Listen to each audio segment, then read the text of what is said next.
Welcome to Science and Wisdom Live, where scientists and meditators meet.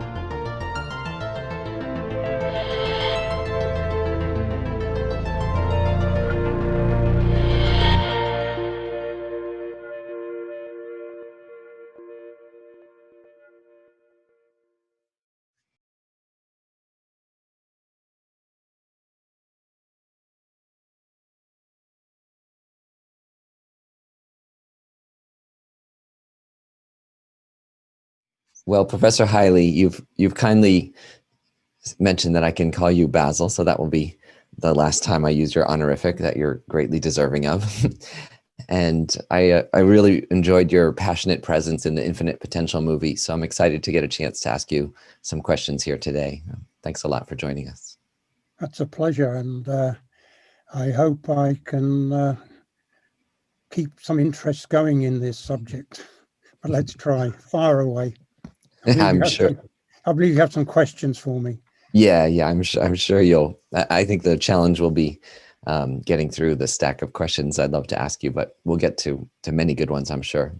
So I wanted to start by asking you about the invisible aspects of reality, which is really kind of everything that physics talks about today. You know, modern physics describes some more fundamental invisible reality that underlies the world as we perceive it.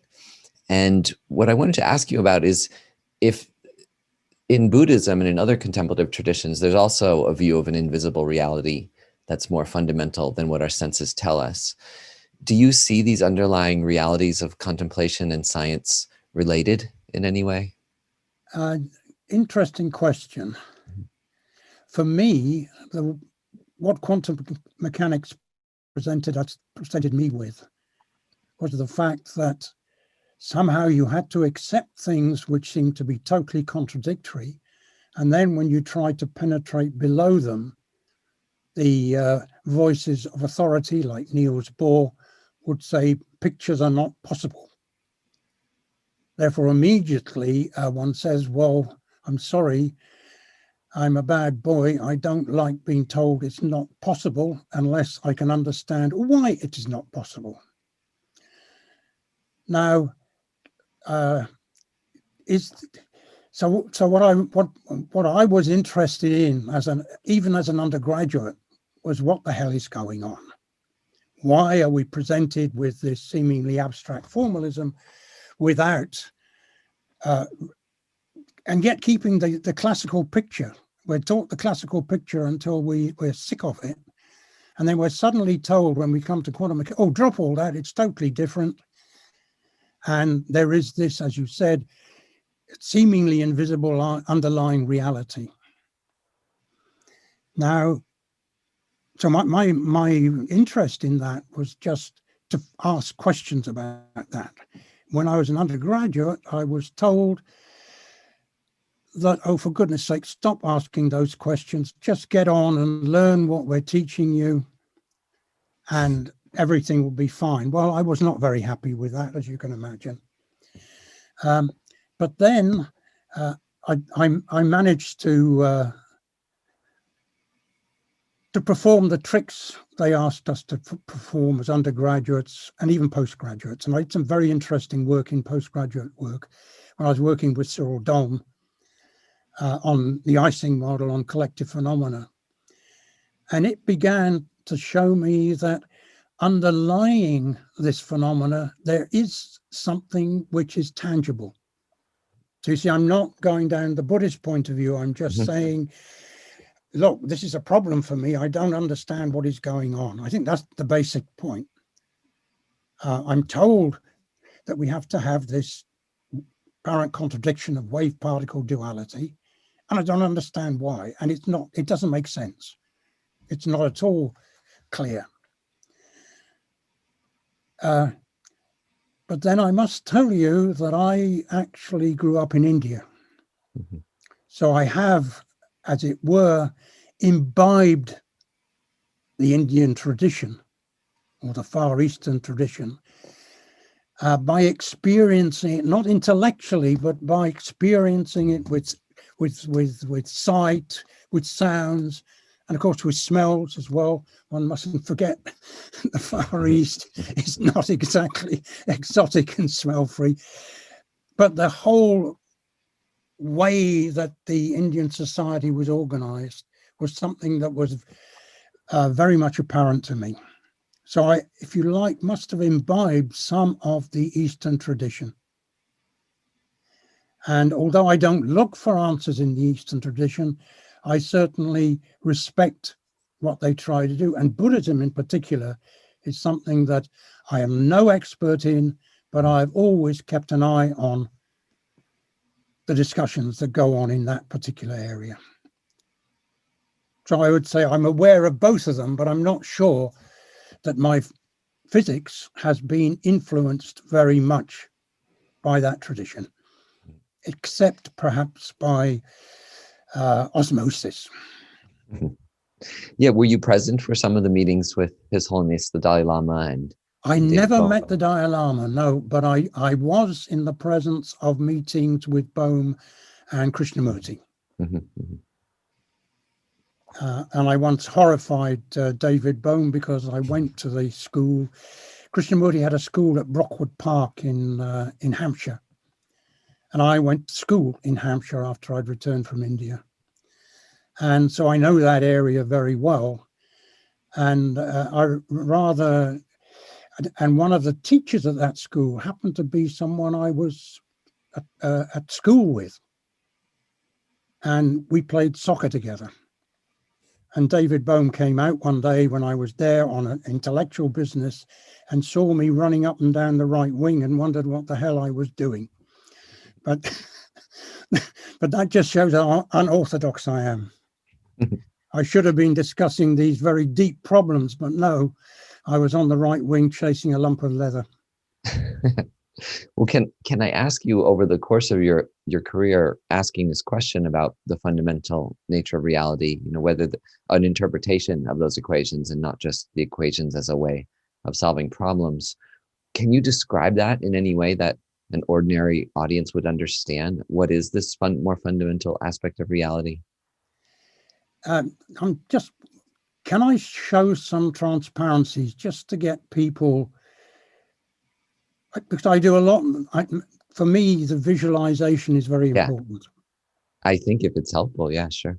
Okay, so if I can get some, I got some transparencies, which I would like to,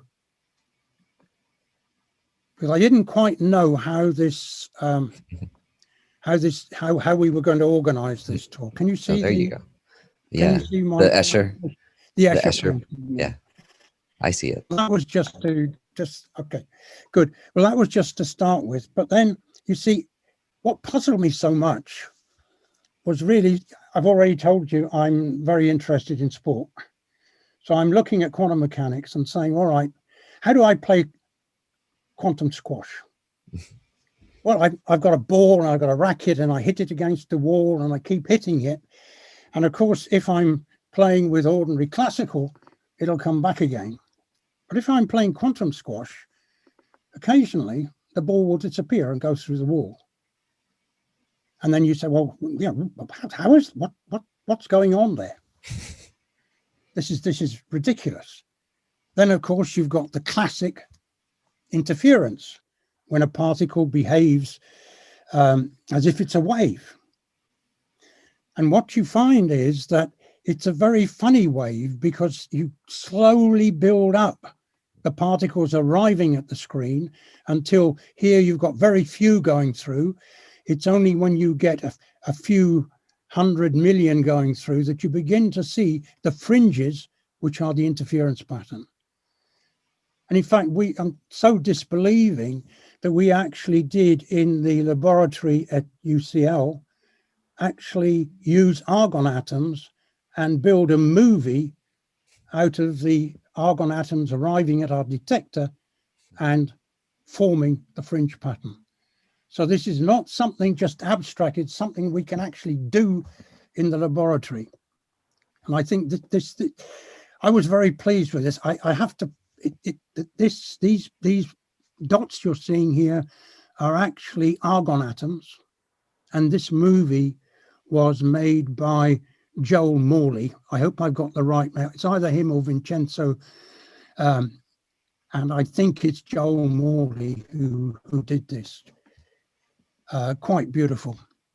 And we are doing this because we want to explore whether some of the things that Bohm said would work are going to work.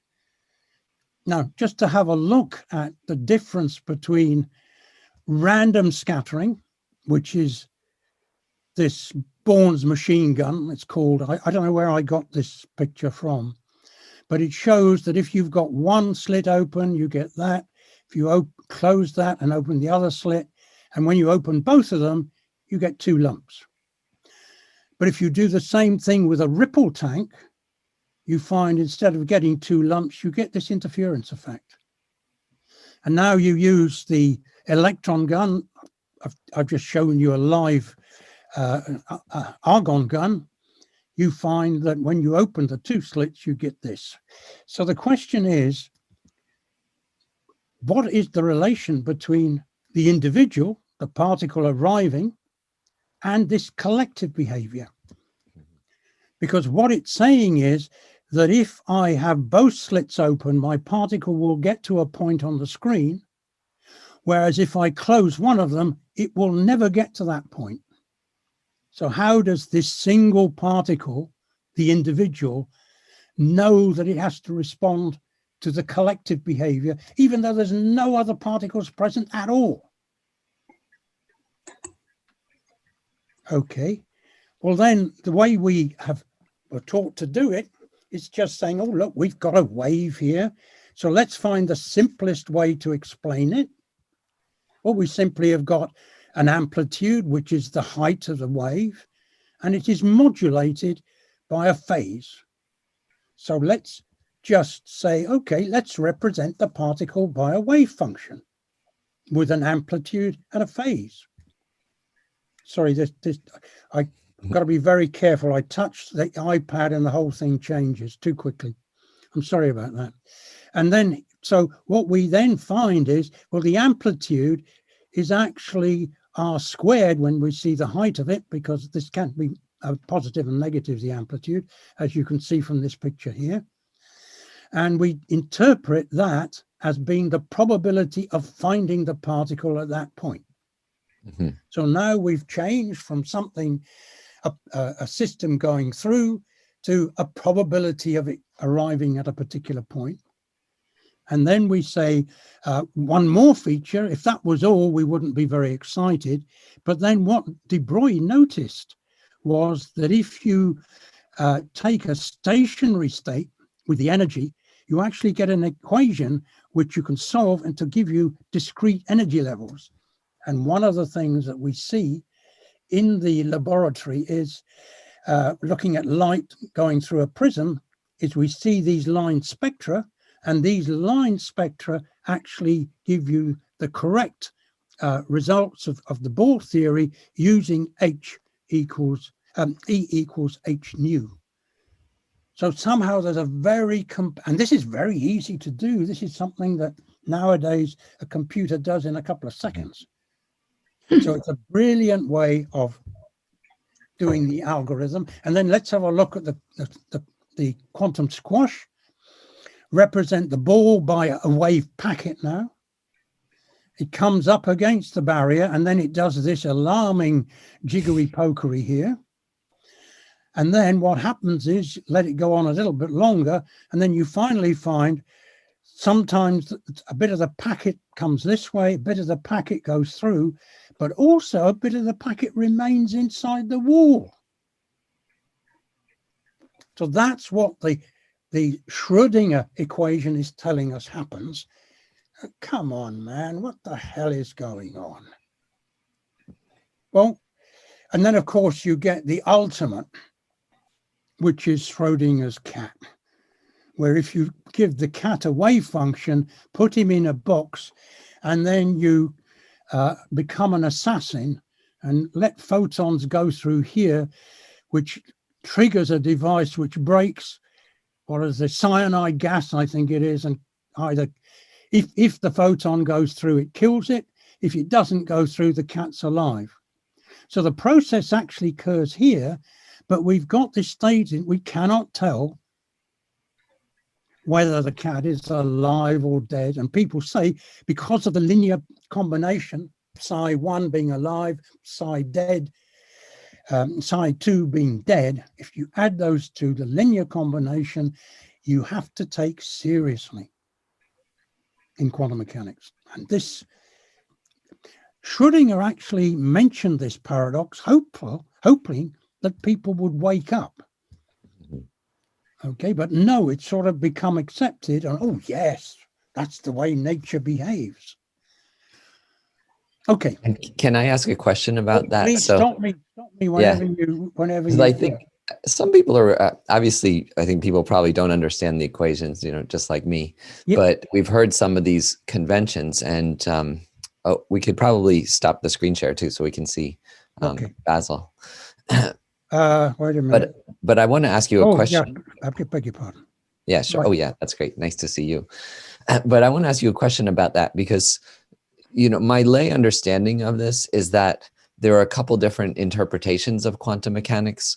One is that this probabilistic cloud of possibilities gets collapsed when we make a measurement or an observation. And then there's another interpretation too, I've heard, that multiple universes are forking every single time that there's that probabilistic cloud, so that every single possibility manifests.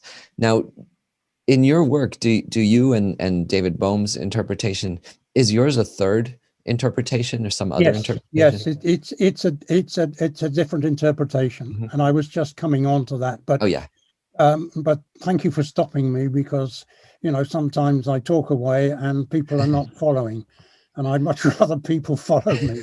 No, thank you so much. I appreciate it. No, so what I was going to now say is there any alternatives? Yeah. And then what we find is, yes, there is. And the one I was going to go for was the Bohm interpretation. It's interesting that I once wrote a paper illustrating the various interpretations very early on in my career. And Rudolf Piles was the referee and said to me, "What is this man talking about? There is only one interpretation of quantum mechanics." So in the very early days, there was this belief that there was one and only one, and that was the one that Bohr had given us. So the guys who grow up now find hundreds of interpretations, I would almost say.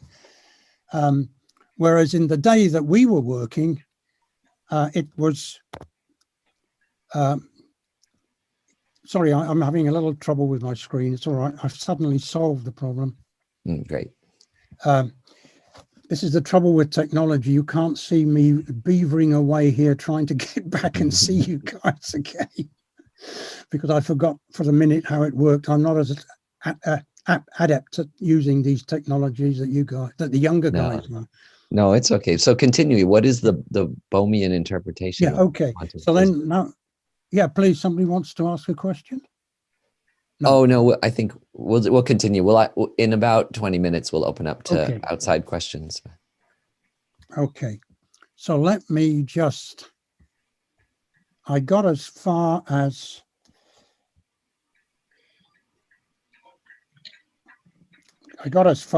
this. And can you see it? Yeah. And I just want to go on to this. Right. Okay. Now we're. So what I was trying to get at there was, and I'm well aware of the fact that I'm talking to people who are not familiar with the equations, but unfortunately, I'm trying to make the equations see where they come from. What are the ideas lying behind them? I don't expect you to solve the damn things. I mean, we have enough trouble trying to solve the damn things, but I'm just trying to illustrate that it seemed to me that they had an easy way out. Oh, I can explain waves if I assume there is a wave function for the particle. Now that has been changed into a religion that is the state of the particle. And it is not. And that's what lies behind all these different interpretations. But that's a different point of view again. Okay. But what David was doing, and don't forget, this is David Bohm's interpretation I'm talking about now. You see, here I'm telling you, I was telling you earlier about Bohr's insistence. There are no pictures. You can't see what underlies this. There are no pictures. And he's got statements to back that up. And we are dealing with implication form, which defies unambiguous expression in words suited to describe classical physics. Time and time again, he's more or less telling us, give up, mate. I came into it at this level because Bohm's 52 paper, I joined in 61. So it's just 10 years and there was still all this opposition. And remember, poor David was exiled to South America, etc., with the McCarthy business. Okay. And so we only have the mathematics, and then there came a tradition in physics. Oh, for God's sake, stop talking about this. Just do it. Just calculate. And, you know, okay, well, why do we want to calculate? Anyway, but we know what algorithms do. Algorithms can, if you want to try and interpret algorithms, you can get into all sorts of nonsense with it. Right. So what did David do? David just said, look, if I split the Schrödinger equation into its real and imaginary parts, I get a real equation. Just look at the pattern. Doesn't matter what it means. If I go to the classical theory, I've got exactly the same pattern, but look, there's a term missing. There's a term missing, you see. And if I identify these S's, which I can justify, they come out through momentum was wavelengths, remember, energy was frequency. These are related to that. And then you've got this extra term, and it seems as if the whole of the quantum theory comes about because of the appearance of this extra term. And this is the quantum potential that Paul Howard was talking about ad nauseum in the film, and Chris Dewdney's little pictures to show you how it worked. So now we're saying, all right, but if we look at the Schrödinger equation, it becomes very simple. It's just the conservation of energy. This is the total energy. This is the kinetic energy. This is the classical potential energy. And this is a new quality of energy. This mysterious energy, Feynman refers to it as a mysterious energy. But then everybody forgets about it. And in fact, when I went to conferences, they said, we don't need it. I said, sorry, you do, because do you believe in conservation of energy? Yes. And therefore, we've got this new, what is it doing? And this is the difference between I'm sorry, do you mind me calling it our interpretation? It's actually certainly David Bohm's. It's actually David Bohm's interpretation. Yeah. But our interpretation is, let's try to understand what the hell this potential is, because it's going to tell us something about reality. Reality is not the way we thought it was, the way the classical world emerges. We've got this extra mysterious quality of energy. And to me, it's very much like the analogy I wanted to use was a Formula One. You see how I waste my time. Formula One Grand Prix racing cars. A few years ago, they introduced the KERS system. It's a kinetic energy retrieval system. The idea is to save energy. Instead of letting the brakes dissipate the energy through heat, you make it charge up a battery so that when you take the brakes off again, you've got energy restored and you can go like hell. Well, this quantum potential energy is very much like that. Here's the kinetic energy. Some of it is stored as a quantum potential energy. And then when you get the free particle again, that energy is fed into the kinetic energy and it goes bang like hell. Okay, so you really got a nice little model if you take it seriously. And then you get this picture for the slits and the interference pattern. You see, here's the interference pattern. And these are individual trajectories. And this is the ensemble which produces the individual pattern. And this is impossible according to Bohr. We could not do this according to Bohr. I'm sorry, we've done it. And this is what Chris Dewdney, Chris Philippides, who were my research students, and I said, well, look, we've got computers now, why don't you go and calculate these things? And this is what they did. And then, of course, you see, here's the quantum potential. Look at it. Isn't it glorious? Here's the slits in the background. And you've got the, oh, I thought now they will all take notice of what we're doing. But they just smiled and walked on. And then if you want to see how the tennis ball works or the quantum squash ball works, here are the trajectories. Here you're hitting it against the wall. Here's the wall. Some of them are going through. Look, the ones at that. Some of them are remaining and some of them are coming out. So we actually can reproduce completely what quantum mechanics is telling us by saving some of the classical ideas. But we've got to worry about what do we mean by the quantum potential. But before I go on, that was the state until 2011. And the problem was we couldn't do experiments to verify those trajectories. And then therefore everybody was saying, you're not an experimental physicist. And up comes the photon trajectories, Steinberg and his group, there they are, Koshish, etc., etc., etc., at Toronto, produced something which, if you compare it, well, okay, it doesn't look the same. But these are photons and these are argon atoms. But come on, this is experimental physics and there's a lot of errors in here, no error bars shown. But it looks as if one's in the right ballpark. So does this quantum potential interpretation make a different prediction? No, it makes absolutely no different predictions, but it begins to give you an insight into the reality that may be lying behind things. Yeah. So could you tell us what are the philosophical or reality implications of this interpretation? Yeah, one of the ideas. I'll come off the screen now. Okay. Yeah. One of the ideas that we had that I discussed with David Bohm was the following. First of all, if you look at the quantum potential, and we did lots of examples, I mean, the computers went mad. This was when computers were almost friendly. Nowadays, you can do all this stuff in about 5 minutes flat if you're proficient at computing.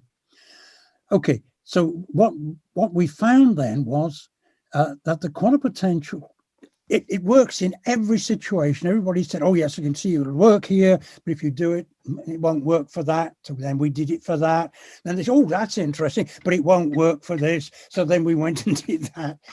And it got a bit boring in the end. But we learned a lot about the quantum potential. And the quantum potential is nothing like a classical potential. Classical potentials usually drop off. The further you get away from the thing that's causing the potential, the weaker it gets. Mm-hmm. Quantum potential doesn't do that. It's an entirely different type of potential. It's got the amplitude in the denominator, which means that the amplitude can be very small, but the potential can be very big. So this is where David Peake talks about the subtle force. Mm-hmm. Okay, but it's all coming from this one model. Now then, the next thing is, okay, but so what is it doing? Well, then David Bohm had the idea, well, maybe it's changing the form of the trajectories in a subtle way, not in a push-pull way, which is what, this is going back to the Aristotelian ideas of causality. I think he had 4 causes, didn't he? The material cause, the efficient cause, the formative cause, and the material cause. And physics has got rid of everything except the efficient cause. Now, what the quantum potential is doing seemingly we thought was to bring back the formative cause.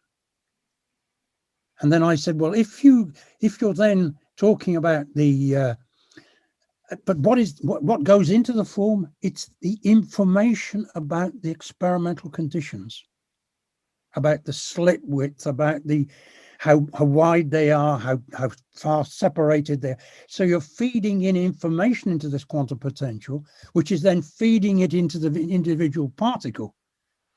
So the individual particle going through one hole will know the other hole is open because the information is being supplied by this quantum potential. So this quantum potential is the way of handling the global features, the collective features of the problem. And would the quantum potential require instantaneous communication between points in space? Would that be a feature of it? Yeah, now this is why we do have to change things very dramatically. Because let me tell you, I'm now at the position that David Bohm was in 1958. Because he was very much against mechanism. What I'm doing now is telling you how you would understand this in terms of a mechanism. Yeah. And you've immediately asked the question, what is the mechanical notions behind the quantum potential? Mm-hmm. There isn't one. There's an entirely different type of force. The nearest I've got to it, which was I discovered only just recently, was that it's the type of force that actually creates vortices.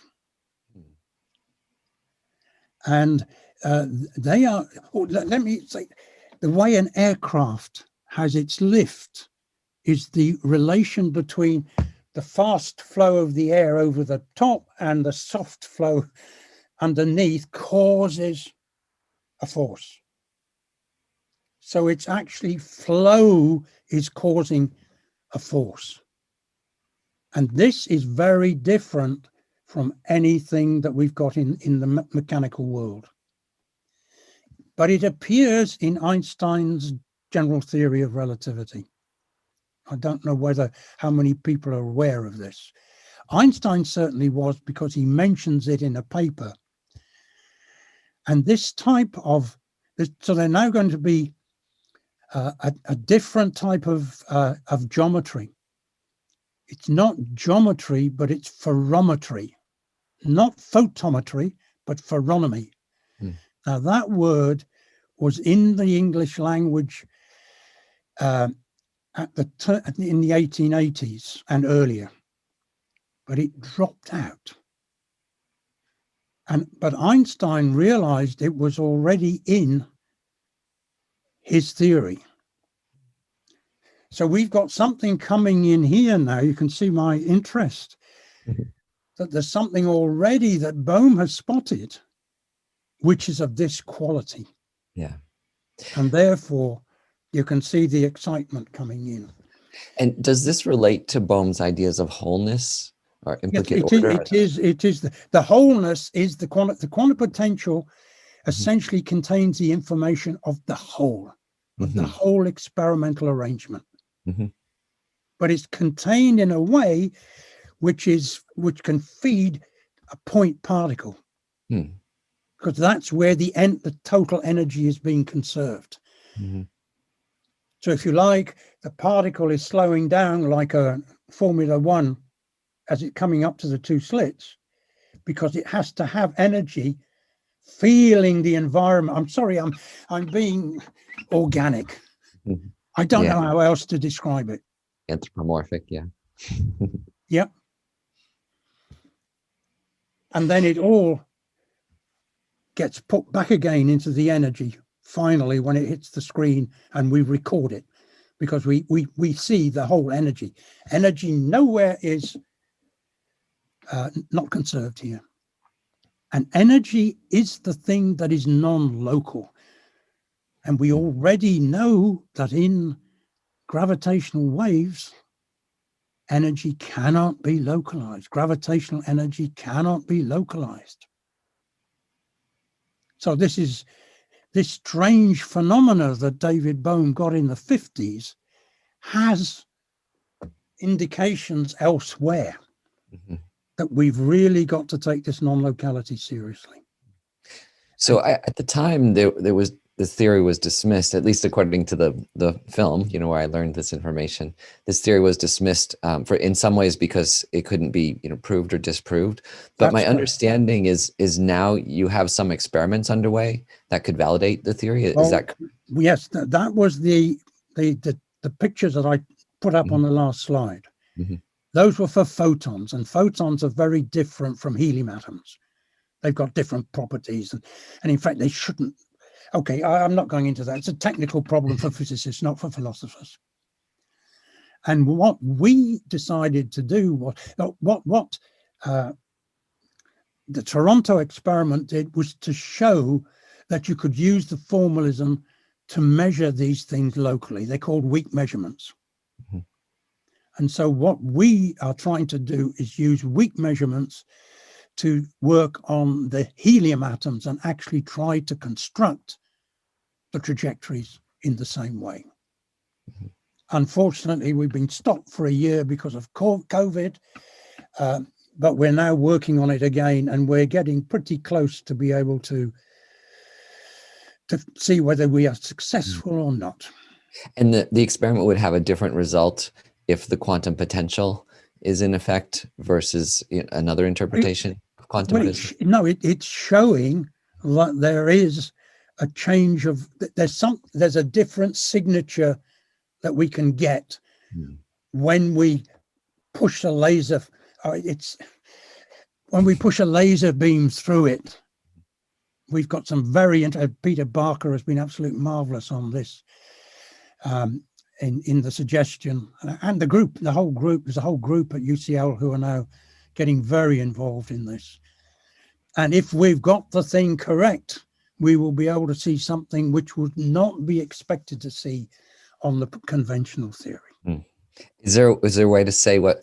So I'm so excited about this, and you talked about it in the movie too. So this was the late breaking information I was hoping to get from you. Is there a way to say in lay terms what that difference would be? It's okay if there isn't. You see, we're not supposed to say anything about what happens between the slits and the screen, remember? Yeah. But we can actually construct the momentum. We can actually draw little vector diagrams, and we can construct the trajectories with this new method of dealing with things. By construct, you mean measure? Actually measure. We can actually measure, and then through the measurements, construct the trajectories. I see. So the trajectories would be different with the quantum potential. There wouldn't be any. No, without the quantum potential, there would be no trajectories at all. No trajectories at all. Oh, okay. So I think we slightly understand this now. Thank you for explaining that. I'm excited. When will we get some results? When will these results be available? Well, can I tell a story then so far? Because then you'd be interested. This is sure. We were dealing with it just before COVID, and that's when Joel Morley's experiments of because we've got the argon atoms doing what we want them to do. Now we've got to get in between the detector and the source. And my idea was that we do this field. I discussed it with Rob Flack, and we said, let's build the electromagnetic field out of magnets and currents. And Peter Barker says, it's never going to work, it's never going to work.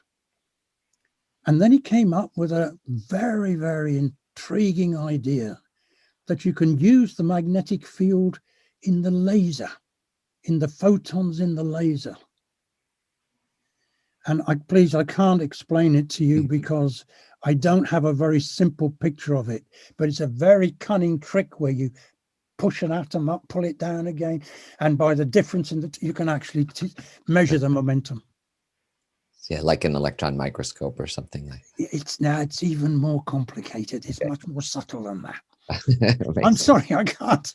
Well, that's okay. Well, we'll look forward to hearing the results. Well, no, what we haven't done yet is to show that it's going to work.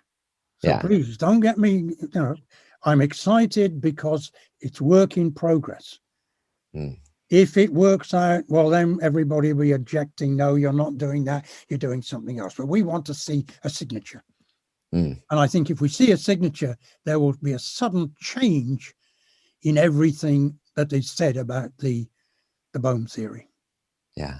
I'm almost convinced about it. Well, your excitement was palpable in the movie and here still. So I think I get excited. No, it's great. I have another question for you. It's slightly tangential, but you, David Bohm, and you haven't been afraid to touch on this territory of what the relationship is between mind and matter.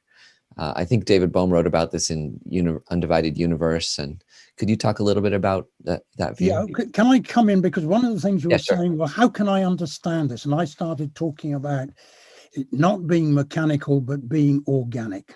Mm-hmm. So if I get onto the organic part of it, I don't want to get onto an organ, if I get onto the organic part of it, then maybe you'll see how it can be developing out into a possibility.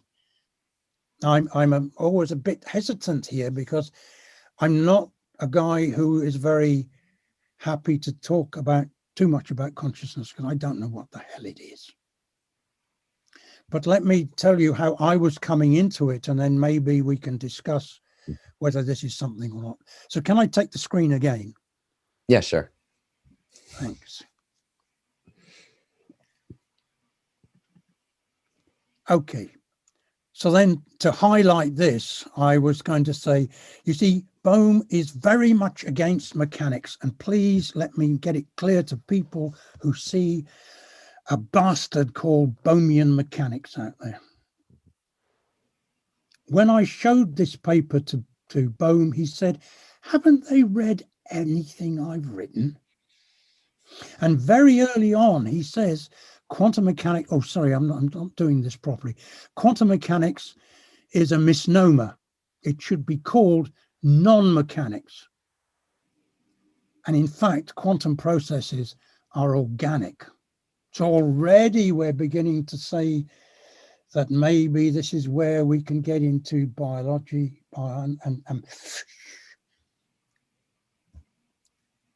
and then in this sense, we're looking at it in terms of Whitehead, that the concrete enduring entities are organisms. So the plan of the whole influences, sorry, I can't read the, what have I, oh, got it. Sorry, I'm trying to get rid Your of windows on top of it. Yeah, influence I can the see very it. characters of the various subordinate organisms which enter into it. And then so what you're doing then is you're saying, and this is Bohm, parts of it work together. No, I've done it again. The interaction is more or less, sorry, the part, you can read this. Yeah, the parts work together in interaction. And I've got this more or less wretched, parts of a machine. I'm not very good at moving this wretched picture of mine. Sorry. Now I've got to go. Why isn't it going back? Okay. Right, now I can see this. Yeah, so then the whole point is it develops. I still can't see. How can I get rid of this bloody picture? Sorry. I beg your pardon. I hope I didn't offend anybody with that expletive, but I'm frustrated. But we can see it. We can actually see and read it. Could not. Yeah. So the whole point is that it's the organism as a whole. So it's not the parts which constitute the whole. It's the whole which have conditions the individuals. Mm-hmm. So you don't abstract out particle and put it together with other particles to build a picture. The particle is an invariant feature of the total process. Mm-hmm. Okay. And when you say organism, do you mean something that's alive and living?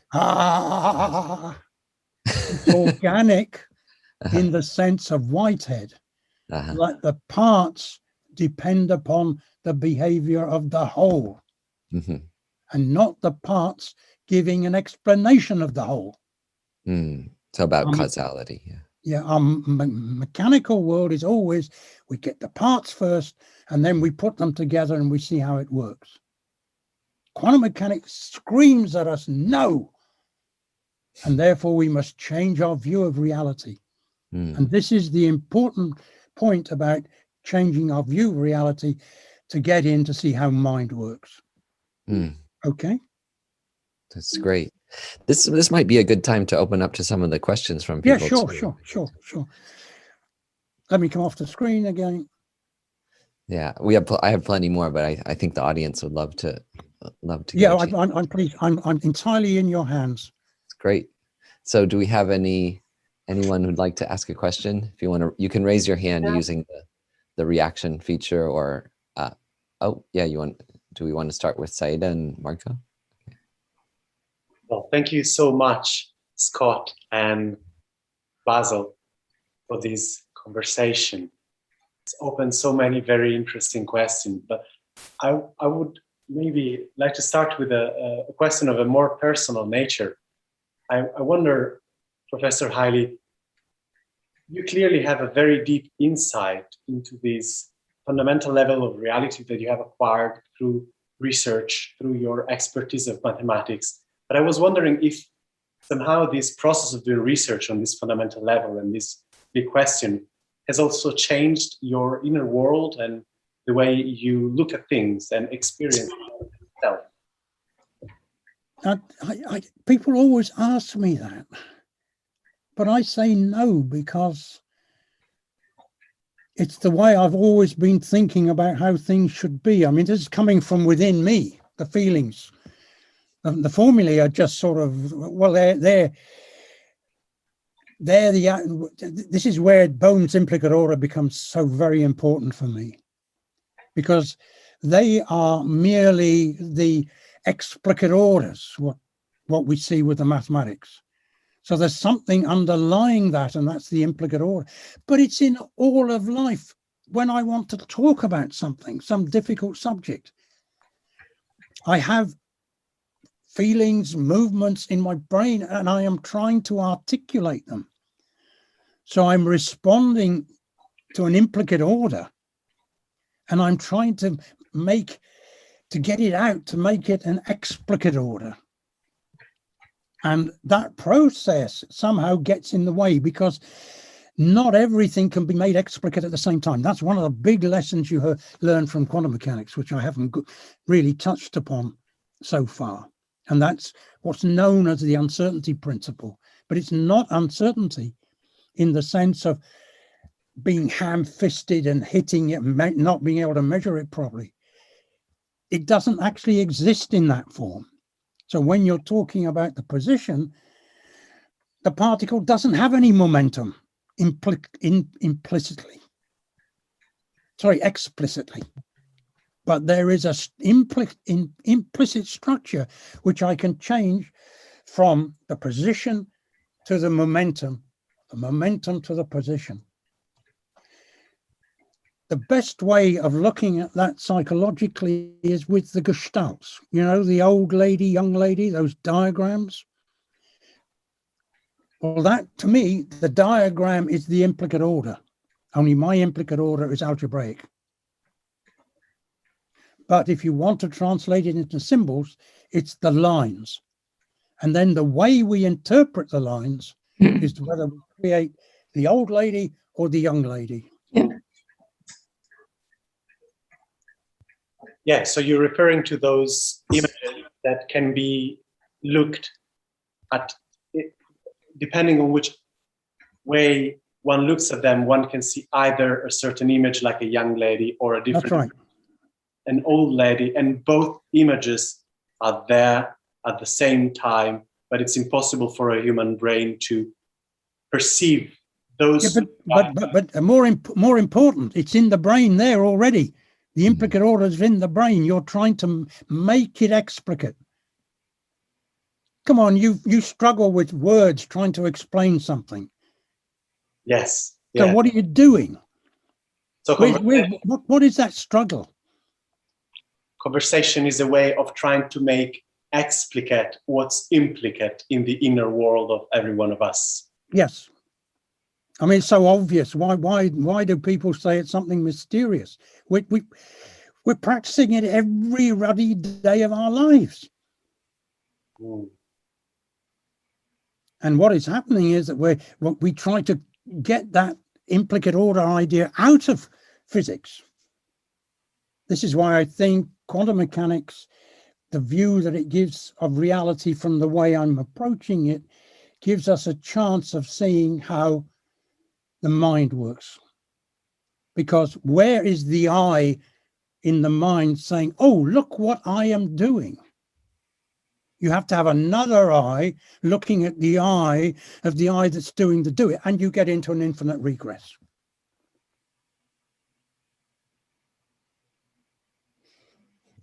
So that already you've got this. Now, one of the hopes that we had was that we can, one of the hopes that I had, because I'm not sure about David Bohm on this, I'm speaking for myself completely now, and that is I was hoping that some of these mathematical features, because to me mathematics is just explication of structural ideas, and I'm hoping, and I'm not the only one who's doing that, because Grassmann really brought my attention to it.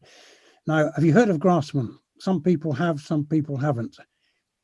He was very profound on the influence of mathematics at the turn of the 1890s to 1900. No, And, I haven't heard of him. Sorry? No, I haven't heard of him. Oh, golly, you say, what do we do without this history? Because he is the man who was, he thought mathematics was about thought. It was not about material process. Mm. Whereas we have been brought up to say that mathematics, well, first of all, it's so mysterious that we've put 90% of the population off it, and I never know why. But it is just merely a language of expressing these ideas. So has this way? No, I've just developed what was already in me. I could see this already being there. This implicate structure was already there. David Bohm just crystallized it for me. And so in fact, it set me free in a way, because then I wasn't trapped what everybody else says I must be doing, because I know what's going on in here is what they're struggling with. And when they say you must do this, no, that's just one explicate order. I'm sorry, it's difficult to actually get this across, but I think that gives us a taste of that translation from the implicate to the explicit, both as seeming particles manifesting from waves and as words manifesting from thought and experience. And music, and also in music, you actually you anticipate. You've got the memory of the past anticipating the future, and that is a buzz inside you. So you are actually experiencing the implicate order directly through music. That's a great example. Yeah, music's if you're really aware, those first second or two you're listening to music, it's kind of nonsense, and then it eventually all of a sudden coheres right into something, because you have to have the temporal pattern to make sense of it. Right. And do you know, I introduced the word phonometry. Mm-hmm. If you ask anybody in musicology department, they will tell you what it means. And what would they say? Well, it's movements without anything being kicked in the backside. Mm-hmm. Why do you have movements in your symphonies? Because there's a different way of perceiving this idea. Yeah, that's a great metaphor. Let's go to another question with Kamlo. Hello, hi, Professor, and thank you, Scott and Said and Marco. This has been like really cool. So my question is, in your slide, one of the quotes from Bohm said that there is this kind of innate ambiguity in our descriptions of quantum physics, and it seems that the results give rise to these paradoxes which kind of jar with our everyday experience of reality. And so I guess my question is, what do you think the limitations of language have held back the progress in interpreting quantum physics? It's a two-part question, so there's that. And then the second part is, do you think physics undergraduates would benefit from a philosophical education? Okay. Would that help their work in physics, their research? Okay. Remind me of the second part when I. All right. Because I have a very bad memory. When I'm thinking, all sorts of funny things happen.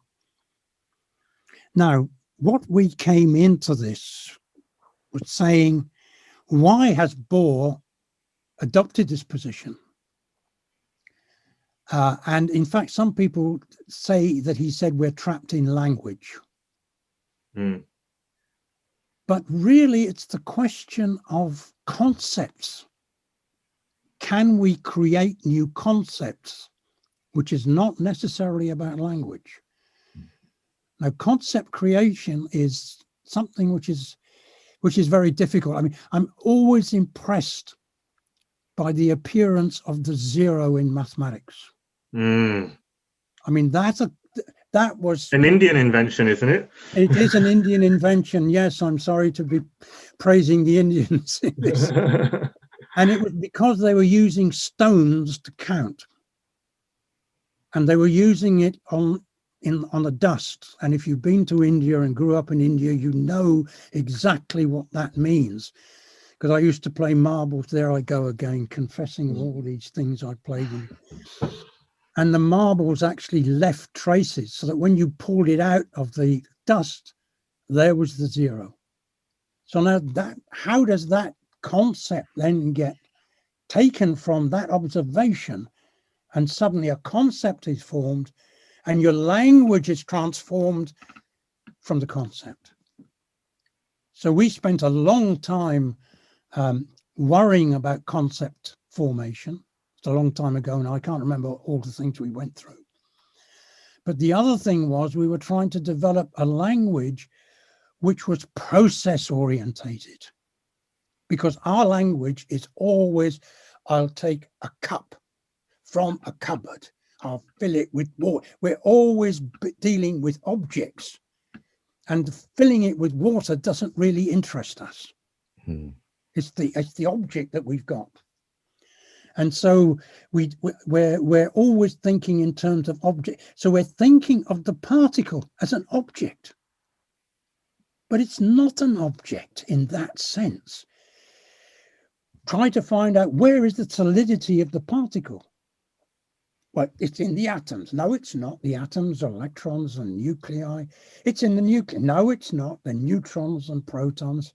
It's in the neutrons. And no, it's not. And then you find the protons are made of quarks, valence quarks, but only 2% of valence quark. All the rest is this sea of quarks being created and annihilated.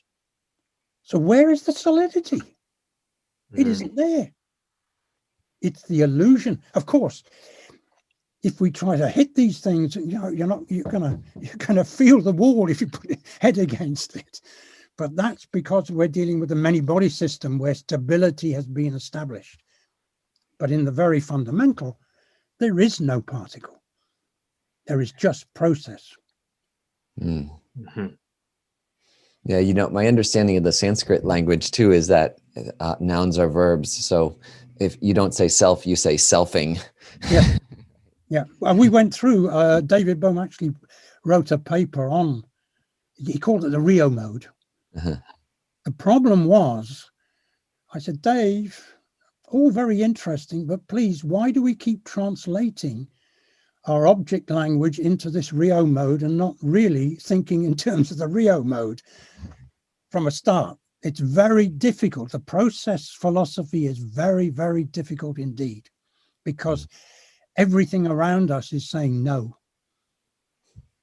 Yeah, our perception, the way we see it. Yeah, and we think of mathematics, and this is what Clifford very early on, without quantum mechanics, Clifford said mathematics is about process. It's not about taking 3 objects and multiplying it by 2 objects. It's a process of 3 being doubled.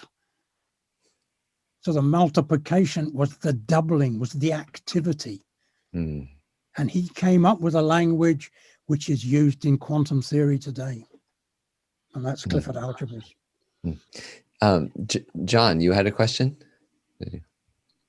Oh, wait a minute, I haven't answered. I just sorry. remembered the last one. Oh, the second part of the question, right. I forgot to. Sorry, Kamala, do you want to, can you say that again? No, I know what it is. Oh, okay. Yeah, go. The answer is, Professor. I think they ought to be made aware that what they're taught is not the end of the story. And I don't know how you do that, because you've got to convince these guys they've got to do some hard work. Because without it, you see, can you start quantum mechanics course without going through classical physics? No. We've not reached that stage yet. But we've got to treat it to say that, please don't take Newton's first law of motion as being essential for every process. Because when you get into quantum mechanics, you've got to abandon that rule. And they don't like that. Thank you. Thank you very much. Thanks a lot. Yeah. John, did you want to ask a question? Okay. Hi, Scott. Thank you very much. Hi, Professor Hiley. Thank you very much for your talk. It's great. Thanks for the organizers also for this opportunity to interact with you. So I have like 2 questions, if you allow me. One, if you all allow me, it's a very short but perhaps highly technical question that I would like to ask. And a second one that I hope is of general interest. So can I ask this technical question? Well, I'm not in charge. Yeah, of course. Yeah. Okay. So it's like if you have a reference of where you or some of your colleagues explore the quantum potential, not in terms of it as an operator, in the sense that you speak of it as an energy, right? And I can think of an energy as a Hamiltonian. Yeah. So I would say if you explore this quantum potential as a full Hermitian operator related to the full density matrix rather than the diagonal, as is usually present. Do you have a reference for this? That would be helpful. Oh golly, that there's a lot of work has to be done to be able to convince you of the answer. The best way of looking at all of this is to forget everything you've learnt in quantum mechanics about operators and to actually get involved in Moyle algebras, in Clifford and symplectic algebras. Okay. It's in the algebraic structure that is a much clearer way of seeing what is going on. Then it ties directly with non-commutativity, and therefore you're developing a non-commutative geometry. Okay. I will search for this in your if you understand, that's another story, which is a very technical story. Okay, second question. Thank you. So the second question is, okay, as you mentioned, there are many interpretations of quantum physics, and I wonder, I mean, one of them is like the Cubist interpretation that puts there is this interpretation by the Cubism. You know Cubism, the Fock. The Fock interpretation. Yeah, Fock spaces. Yeah. So that they place a lot of emphasis on the observer as key in the theory of quantum physics. Like all quantum physics is about how the observer actually interact with the world. So how do you think that the Bohm and your interpretation relates to that, or there is no notion of it doesn't relate to that. One of the things that I would like to banish, along with John Bell, is the use of the term measurement in quantum mechanics. Okay. Because what we're trying to develop is a theory of ontology, which is how the process actually works. Why the hell should nature worry about what we know about it? It works without us probing it and prodding it. And we're trying to understand how it works without us prodding it. Now, we have to be aware of the problems, but to concentrate on measurement, please, I get exasperated over this because the mathematical structure, von Neumann tells us all about it, but the physicists will not look at von Neumann and take him seriously. There are people like Haag, fortunately, who are doing this, or were doing this. But don't keep talking about measurement. We're talking about unfolding processes. Yes, they have experimental consequences, but we're talking as if the measurement creates the ruddy thing. The measurement doesn't. We create a particular aspect of it because we arrange the apparatus in a certain way. But the process is going on whether we're there or not. It's got nothing to do with us. I'm sorry, I probably get harangued from this all over the place because people don't seem to be able to talk about quantum theory without doing measurements. Now, the measurements I'm doing in the laboratory are not the measurements that these guys are talking about, because they think the operators, what you're doing is you've got a state and you're operating on that state. That is not the way it works. I'm sorry. But I'm sorry, you've got me a little bit rampant here. I've got to calm down a bit. It's because there's a lot of mathematics out there that I'm not able to tell in this group, which I would use to support what I'm saying. Okay. But I'm not allowed to do that here because you people are interested in the general consequences. Yeah. Okay. Thank you. We're very interested in the mathematics as well, but I'm afraid that we are not. No, I fully appreciate it. I fully appreciate it, Marco.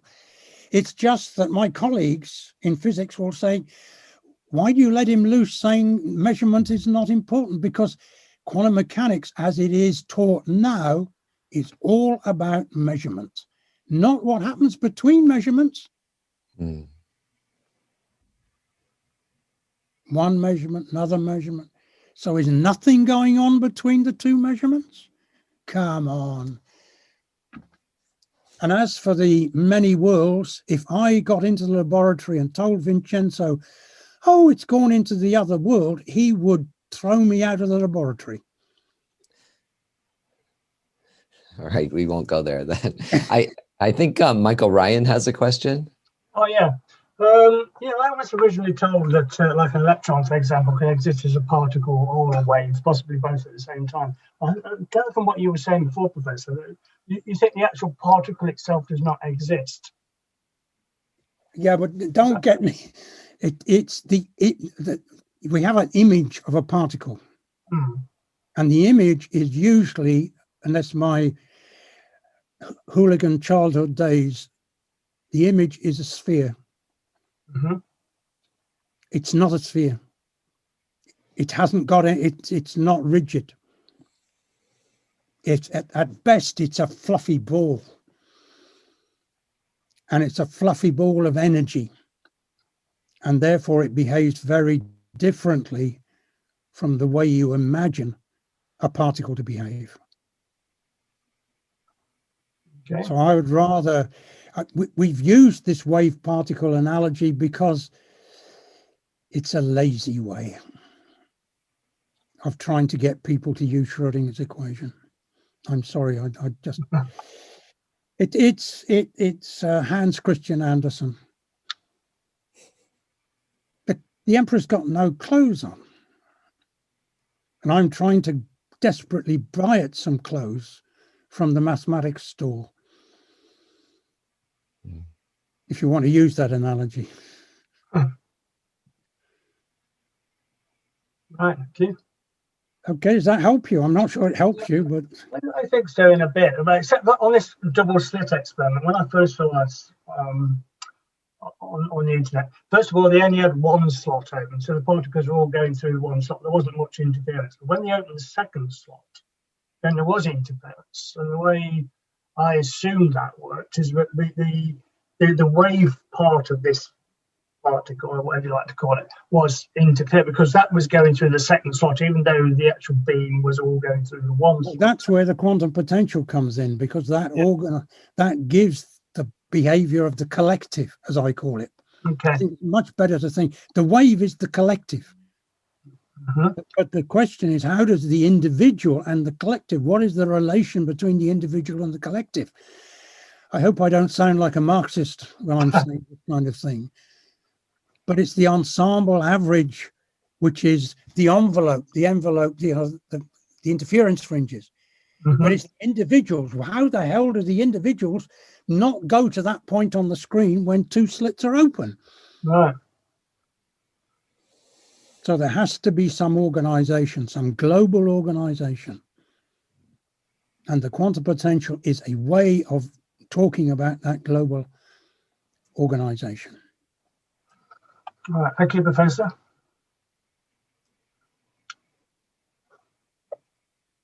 Any other questions out there?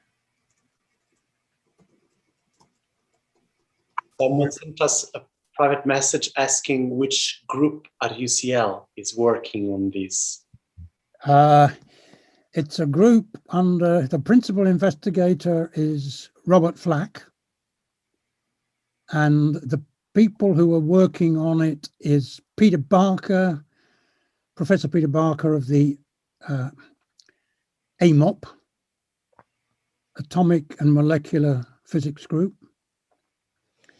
And we got two research, or I think there are more research students coming into it. I've heard 3 new names and I haven't met them yet. Neither in the flesh nor on Zoom. My main source of information is coming from Vincenzo Moricello, and he is working with Professor Barker at the moment. And they're in it's in the AMOP laboratory. So I don't know if that helps. Thank you. I think that's enough detail. Okay. Any other questions from the audience? Oh yeah, Laura. Thank you. Professor Hiley, I don't know a first thing about physics, so I'm going to, forgive my question, it's going to be really, really basics.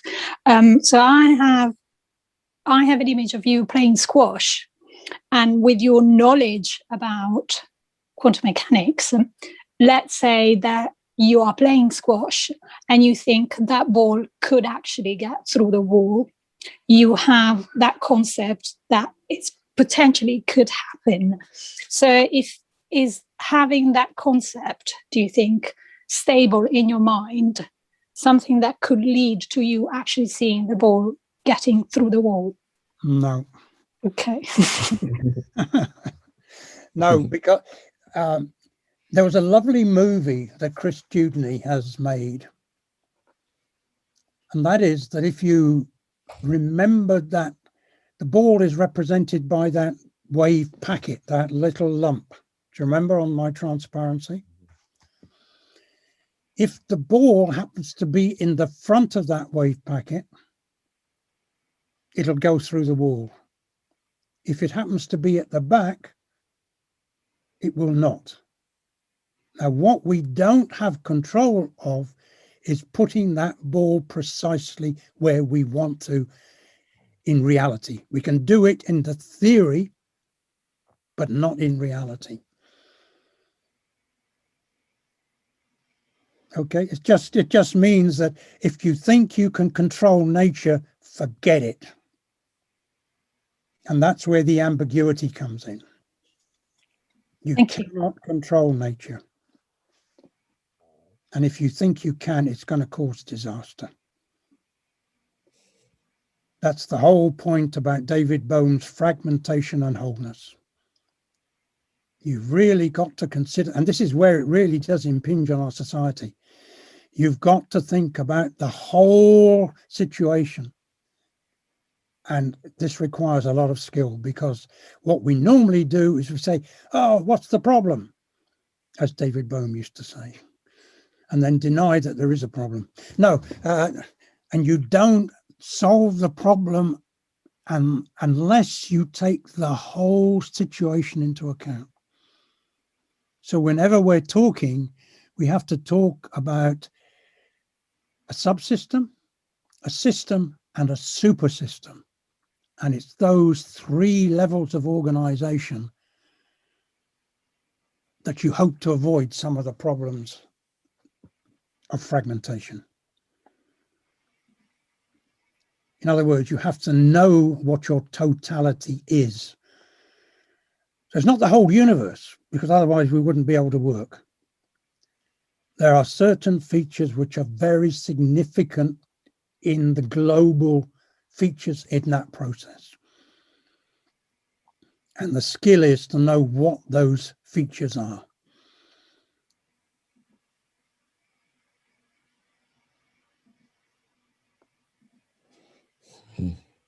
Any other questions from the audience?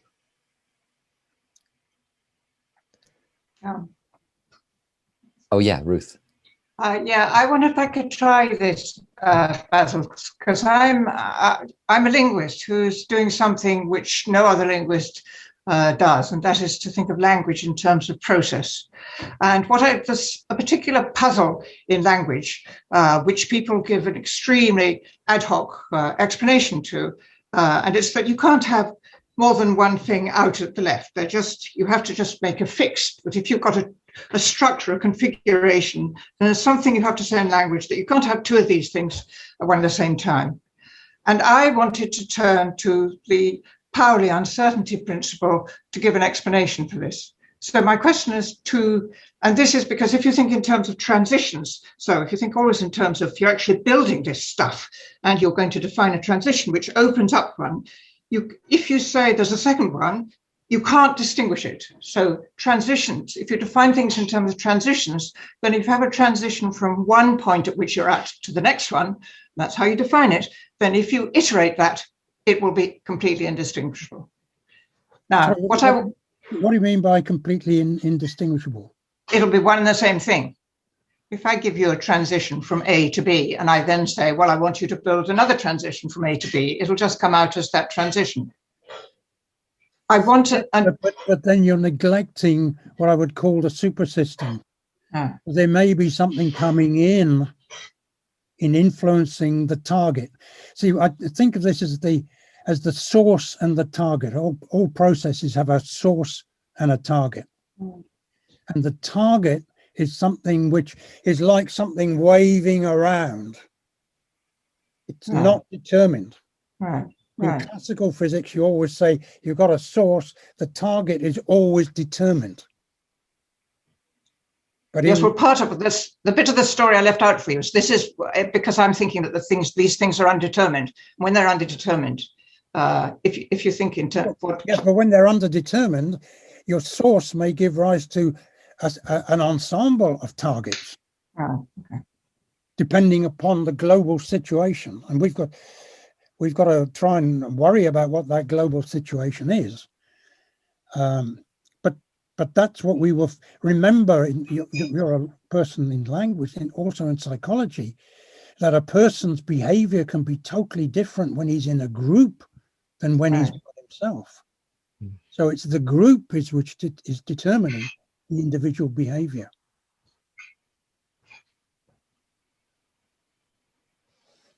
So that, we seem to conform to the group. in that sense. So that means that what is the group? What is it doing? It's somehow forming this super system. And you're responding, your language, etc., talking about this is responding to that. We do it all the time.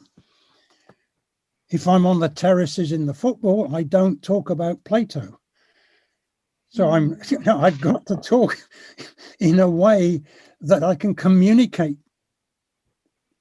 Not that they're stupid, but this is, as it were, the form in which you must behave in order to communicate. So your language automatically changes. It's different. Now, it's rather interesting that you bring this up because this is exactly what, somewhere you saw on one of my slides, a thing called a groupoid. A groupoid is the way of mathematically discussing what you're talking about. And I would encourage you to go on because I think it's a very important aspect, not in terms of the mathematics, but in terms of your own expertise. Okay, thank you. Any other questions from the audience? You can raise your real hand if you can't figure out the virtual one. I can see everybody here.